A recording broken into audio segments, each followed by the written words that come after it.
everyone, and we're back with the next column of the keyword decision screen. And Matt's going to talk about the buyer's intent versus educational column. Yeah, this has been a very interesting topic for a very long time, and soon I spent the afternoon just looking at the grid to try and figure out how we can show the guys what keywords they should consider using that have buyer's intent or are worth something, and which ones are more for like information, which you'd use on your blog or your secondary links, those type of things. So what we did is we came up with an algorithm that basically looked at the whole story and then flagged them as having high buyer content by showing dollar signs. So when you look at sales jobs, there's a lot of money associated with it. And then we came up with a medium buyer intent and an information buyer intent. But one of the key things that drove this idea was, if we look at artistic, for example, 16 million pages, 58,000 searches, 587 conversions. So the system makes it out to think that it's worth £29,000, but is it really a keyword where someone would spend money on? And that's what triggered the whole conversation. Right. Would you really get that many conversions? Right. So let's be really that amount of searches? Right. Exactly. And let's be really clear for our watchers, since our mouse is a little small here. The dollar bills are the money, or that's buyer's intent. Everybody probably remembers a few years back, Microsoft opened a tool that had buyer's intent on it. Didn't work that well. This works a lot better than that. The second one is the kind of, sort of buyer's intent. That we consider that middle ground, shade of gray, right? Yeah. And then we have the one below that, which is educational. This means that people are using it. It's probably a wiki term, or it's a vertical that's just mostly educational. You know, we know that, for example, there's not a lot of pay-per-click in some major vertical terms because they're vertical terms, like we've been teaching for years, right? Exactly. So this is exciting stuff, and Matt and Sue corrected. Now, we can't give away, obviously, the proprietary algorithm. Took you guys a lot, but just kind of give us a general idea for the layman how you guys cracked this. Like, how do we do this? Well, first, there were 16 cups of coffee.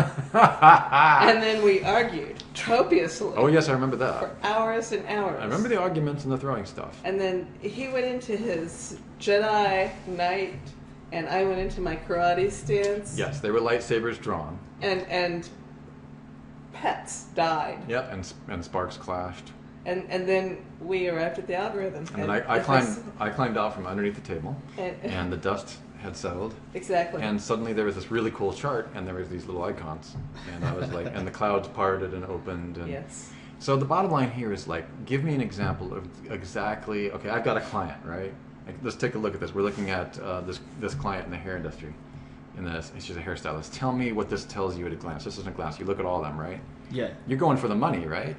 Yeah. For Sarah's website, she's a makeup artist, so what they do is they basically go and they make the ladies look beautiful. Then her sister's the stylist, so she does the hair. So together they do the full job. And when we look at the grid, it's very interesting when you look at this now. If this column was not here, before you'll see skincare, you'll see weddings, bridal, bride, cosmetics, cosmetic, online shopping. You'll see all these keywords, but they wouldn't really mean something to you. But now with the indicator, skincare automatically makes you notice it because there's money there. And skincare, if you think of it, there's products directly tied to it. You can actually sell it. Mm-hmm. There's stuff you can sell. With weddings, there's a very rich market, but weddings is a vertical keyword. Right. So there's money there, but it's not actually where they're selling the products. So the money's a bit lower down. That's why the keywords actually drop down to a dollar bill or change.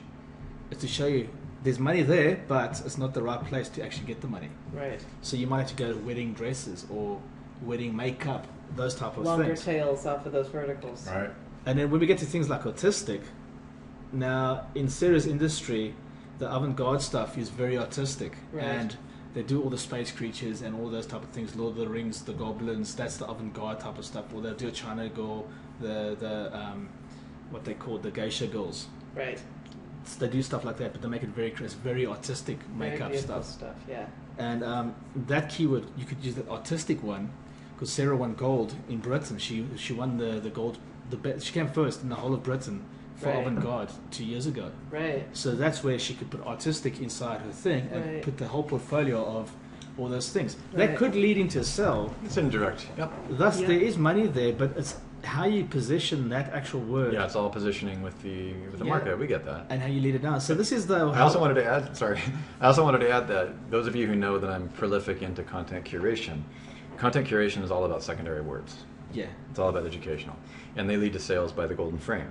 So Right. these are things that when we talk about in the perpetual lead magnet machine system, those words are going to be more oriented towards the golden frame and the middle tail words. Those The golden ones. The golden ones, a coin. Yeah. Those are supposed to be coins, right? Yeah. They're not quite $100 bills, but Right. they're quarters here and there, Right. silver dollars. Right.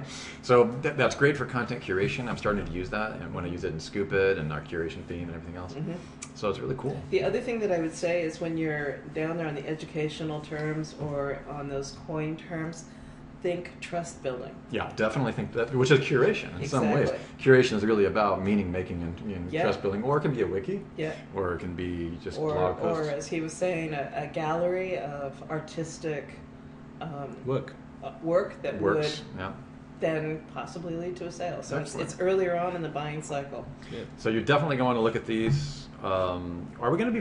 Here's a question. Yeah.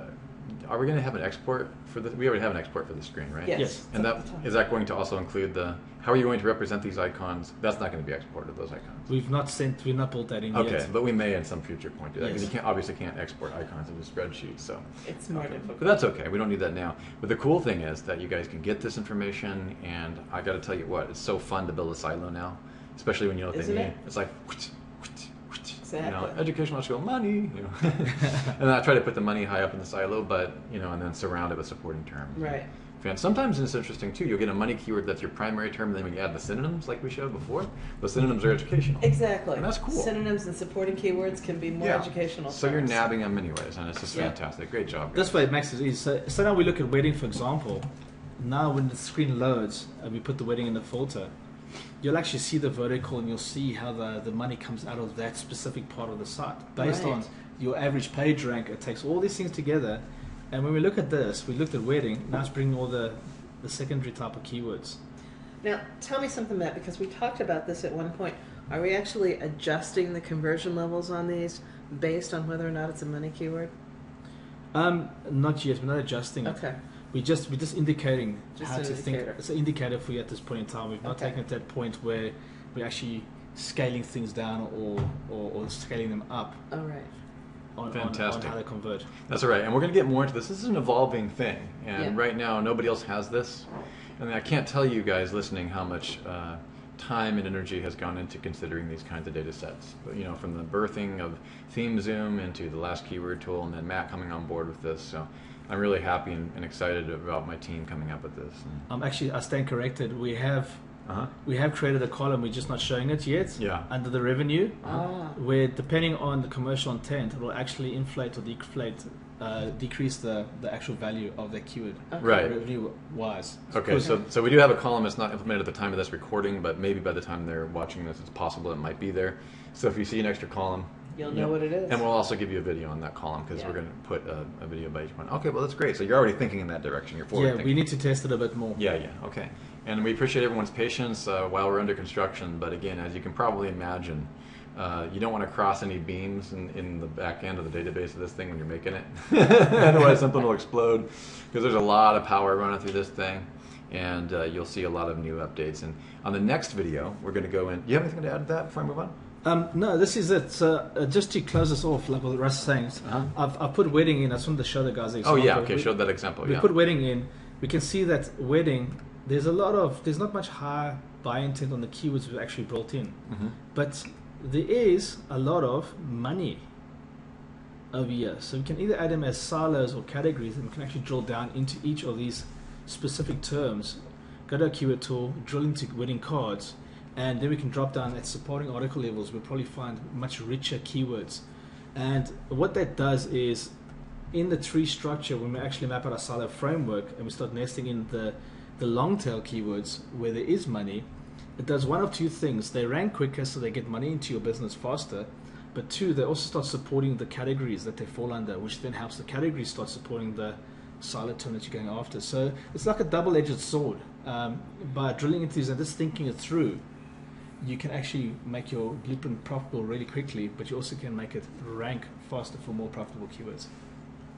Excellent. Fantastic. All right, Matt, you have done so much work on this. I'm really grateful to both you guys. And we're going to go ahead and, what's the next video we're going to talk about? Next column? Yeah, this is basically it. I think we're going to have a chat about suggested backlinks and suggested articles and the cost columns, just to clarify what those numbers mean in relation to a solid blueprint.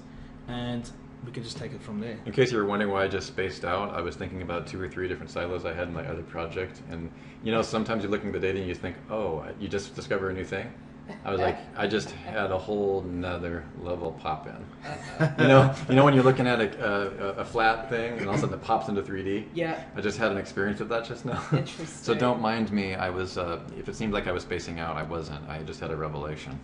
So love it. Yeah, and I think that's one thing I wanted to add is you guys are going to find out while you're using this tool that nobody can look at a whole data cube or a data sphere like right away and get it. So just keep working with the application as we build more things, and you're going to start really having access to more data than anybody I think has ever had in the keyword research or even online marketing industry, and that's really exciting. This next video will really point a lot of that out. And you're going to love this next video. We'll see you in just a second.